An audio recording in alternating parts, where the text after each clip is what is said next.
Children probably are the happiest lot in the world.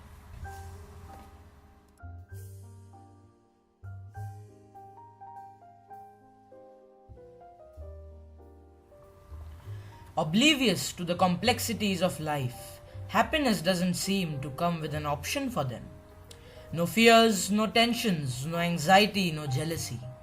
Innocence is the virtue which binds children, ignoring all negativities.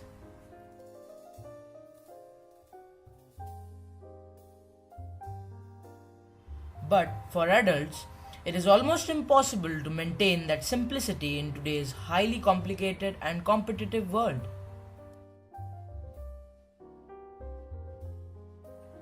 People seem to lose themselves trying to keep up with the pace of everyday events.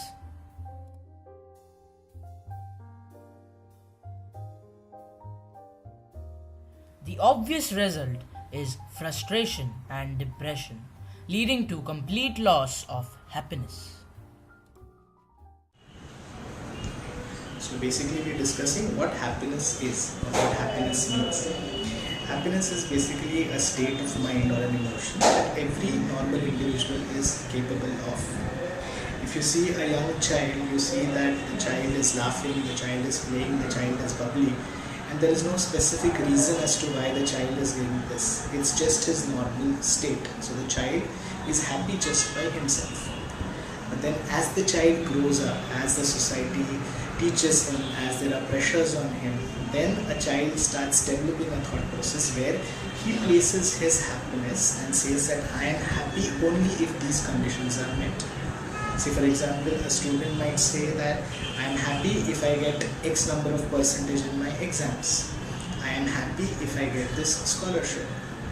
Or a person who's doing a job, they will tell you that I am happy if I get a good appraisal. I am happy if my boss praises me. A housewife will say that I am happy if my husband enjoys my cooking or my mother-in-law says good things about me. So over a period of time, individuals then say that these are the preconditions which are required in order for me to be happy. But in all this, what one needs to realize is that the condition or the situation itself is not necessary to make a person happy or unhappy. For example, a single event that happens can make one person happy and the same event could make the other person unhappy. To give you an example, suppose there is an India-Pakistan match and India wins. So all the people who are supporting India will be happy, but the same event will make all the people supporting Pakistan will be unhappy. So what that means is that happiness essentially is a state of mind, not necessarily dependent on the external situations or factors. And in spite of having obstacles or issues, a person still can be happy.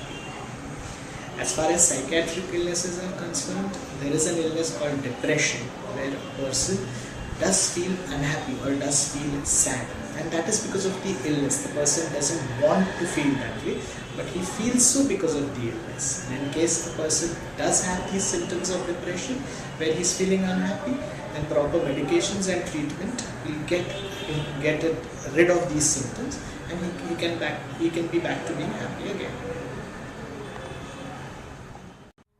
Clinical treatments of diagnosed patients aside, probably we, the common people, can attain happiness if we look for it inside rather than searching outside.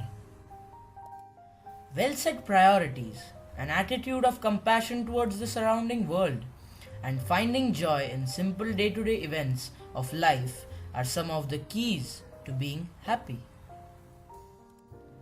Happiness probably is a habit that needs to be cultivated within the mind, and the farmer can be none else but we ourselves.